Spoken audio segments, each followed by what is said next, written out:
ప్రపంచంలో అన్నిటికంటే ఎక్కువ ఖరీదైనది ఏది? అన్నిటికంటే మూల్యమైనది ఏది?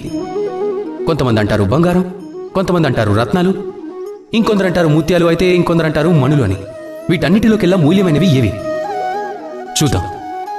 కొన్ని బంగారు ముద్రలతో ఒక ముత్యం కొనొచ్చు, కొన్ని ముత్యాలతో ఒక మాణిక్యం, కొన్ని మాణిక్యాలతో కొనొచ్చు ఒక రత్నాన్ని. కానీ ప్రపంచంలో మొత్తం సంపద ఖర్చు పెట్టి కూడా మనం ఒక వస్తువుని కొనలేము. ఇక అదే ఒక క్షణం. ఏమైంది? నిజం అర్థమైందా? నిజం ఇదే. అది ప్రపంచంలో అన్నిటికంటే మూల్యమైనది సమయం. అదే సమయాన్ని మనం ఊరికే నాశనం చేస్తాం, వ్యర్థం చేస్తాం. ఎప్పుడైనా కొన్ని ఆశలతో లేదా శోకంతో, కొన్నిసార్లు గడిచిన విషయాలను గుర్తు తెచ్చుకొని, కొన్నిసార్లు భవిష్యత్తు కోసం చింతిస్తాం. సమయోపయోగాన్ని మనమే నిర్ణయించాలి. సమయాన్ని సదుపయోగం చేసి మనం సంపాదించుకోవాలి, గొప్ప పనులు చేయాలి, మన వ్యక్తిత్వాన్ని పెంచుకోవాలి, అలాగే మంచి పనులు చేయాలి, అందరికీ సంతోషాన్ని పంచాలి.